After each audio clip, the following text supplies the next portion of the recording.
जय श्री कृष्णा, राधे राधे। तो आप लोग थंबनेल देख के तो पहचान ही गए होंगे कि ये रहने वाला है कि डिप्रेशन क्या चीज़ होती है जो उसके ऊपर रहने वाला है। तो आप लोगों को मेरी थोड़ी सी भी स्टोरी अच्छी लगे तो प्लीज़ लाइक कमेंट सब्सक्राइब जरूर कीजिएगा, बहुत सारा प्यार और सपोर्ट दीजिएगा।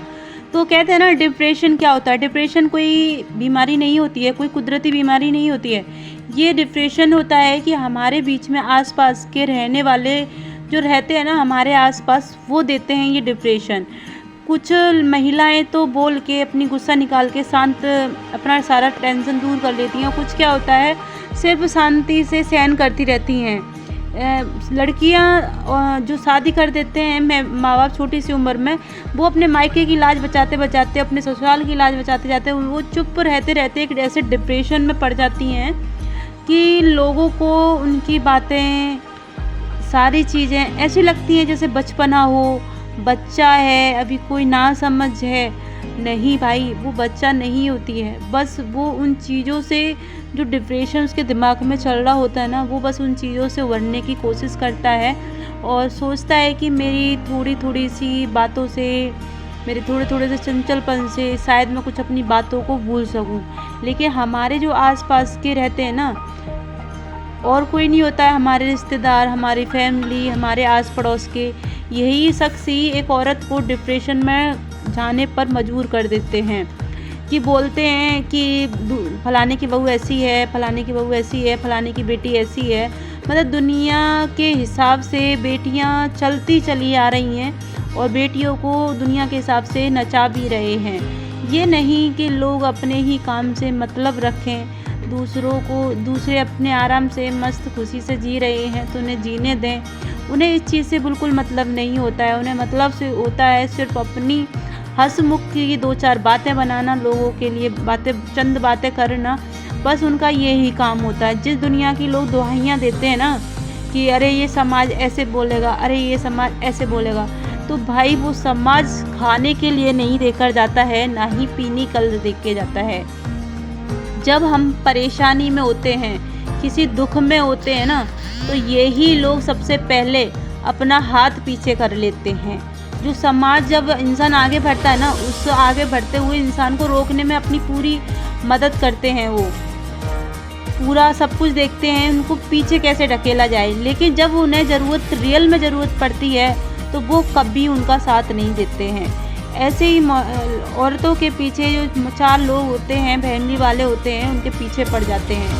कि एक समय पे एक ऐसा होता है कि एक लड़के की शादी नहीं होती है, तो कुछ लोग बोलते हैं अरे यार शादी हो जाए, रोटी बनाने वाली आ जाए, 4 रोटी सेकने वाली आ जाए, हमें और कुछ नहीं चाहिए अपने बेटे के लिए। फिर जब कैसे भी ना कैसे उन बच्चों की शादी हो जाती है, उनके बेटों की, फिर उसमें कमियां ढूंढने लग जाते हैं और बोलते हैं कि अरे यार इसमें तो ये कमी है, ये सुंदर नहीं है, ये काली है, मेकअप नहीं करती है, ऐसे रहती है, वैसे रहती है, और साड़ी नहीं दी, कपड़े नहीं दिए, और लोग परिवार में घुलती मिलती नहीं है। भाई आप लोग उसको, लड़की को परिवार में, फैमिली में घुलने मिलने देते हो? नहीं देते हैं। बेचारी अगर ज़्यादा हंस लेती है तो उसमें टोक लगाते हैं, अरे अभी अभी शादी हुई है इसकी और देखो कितनी ज़ोर ज़ोर से दांतें फाड़ रही है। थोड़ा सा अच्छे से मेकअप कर ले, रेडी हो जाए तो अरे यार ऐसी बहू आई है भैया, पूरा सारा दिन मेकअप में लगी रहती है। वो भी ना करे तो बोलता अरे यार मेकअप नहीं करती है, ऐसी रहती है भुंडी सुंडी सी, जैसे कि उसका पति ना हो। ऐसे टोंट मारते हैं। भाई एक और लड़की करे तो करे क्या, दुनिया के हिसाब से भी चले और दुनिया के ना हिसाब से भी चले, तो वो अपनी मर्जी का कुछ करने के लिए चलती है, कुछ जीने के लिए चलती है, लोगों की बातों को इग्नोर करती है, फिर भी अपने बच्चों को पालती है। ऐसी उसकी फैमिली हो जाती है। जब वो कहते हैं ना, एक लड़की की ज़िंदगी नरक तब बन जाती है जब उसका पति साथ नहीं देता है। एक लड़की अपने माँ बाप, अपने ससुराल वाले सबसे लड़ लेती है, बस एक लड़ नहीं पाती है एक अपने हस्बैंड से। जब जीवन साथी ऐसा मिल जाता है ना, तो लड़की कभी किसी से कुछ नहीं कह पाती है, कुछ नहीं सुन पाती है, बस टेंशन में ही रहती है। बस ये लगता है कि कहीं मेरी कोई बात ऐसी ना हो कि सामने वाले को बुरा लग जाए। लेकिन सामने वाला ये कभी नहीं सोचता है कि कहीं ऐसा ना हो कि मेरी बातें मेरी वाइफ को बुरी लग जाए। वो एक पल, एक मिनट नहीं सोचता इन चीज़ों को। लेकिन सारी चीज़ें उनकी वाइफ ही क्यों सोचती हैं कि मैंने कुछ बोल दिया है, मैंने कुछ कर दिया तो पता नहीं इनको कहीं बुरा ना लग जाए। तो भाई यही होता है डिप्रेशन। इन्हीं चीज़ों में लड़कियां डिप्रेशन में चली जाती हैं।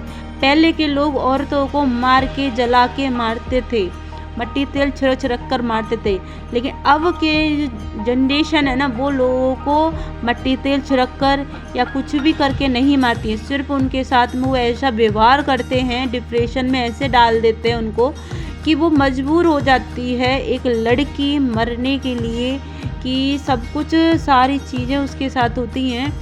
बस वो इंजाम फैमिली पर नहीं लगा सकती है कि मुझे ये प्रॉब्लम है। अगर किसी से अपने मन की बात कहने भी जाएगी ना, तो यही बोलते हैं अरे यार फैमिली ये मैटर है, फैमिली में 4 बातें होती हैं, परिवार छूट जाएगा, डिवोर्स देगी तो कहाँ की रहेगी, ना घर की रहेगी ना घाट की रहेगी। जो माँ बाप जन्म देते हैं ना एक बेटी के, तो वो भी अपने नहीं होते हैं। मैं ये सभी माँ बाप के बारे में नहीं कह रही हूँ ये बात, कुछ चंद माँ बाप के बारे में ही कहती हूँ। जो माँ बाप सीख देते हैं ना अपने बच्चे को कि बेटा हम तेरी शादी कर रहे हैं, तेरी उस घर से डोली ही, हम इस घर से अपनी डोली उठा रहे हैं, उस घर से तुम्हारी अर्थी उठनी चाहिए।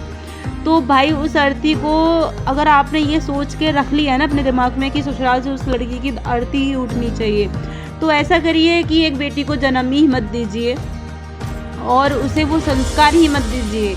मैं तो ये कहना चाहूँगी अपनी बेटी से कि अगर बेटा तुझे ससुराल में कोई दुख निकल आए ना, तेरे मायके के द्वार हमेशा के तेरे लिए खुले रहेंगे, हमेशा के लिए।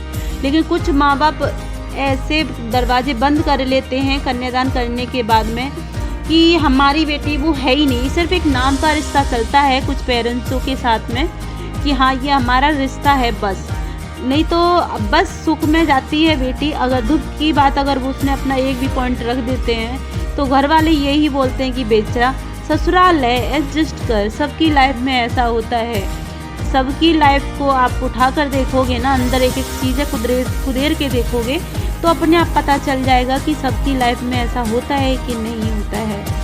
तो कहते हैं ना एक लड़की, जो आजकल लड़कियां सुसाइड कर लेती हैं, चली जाती है ना, उसमें हाथ हमेशा फैमिली वालों का होता है। एक लड़की ना मायके वालों से कुछ कह पाती है इस वजह से कि मायके वाले सपोर्ट नहीं करेंगे, और एक ससुराल वालों से तो वो कुछ कहती नहीं है, क्योंकि ससुराल वाले तो वैसे ही पहले से ही उसके खिलाफ रहते हैं इतना कि क्या ही बोलेंगे।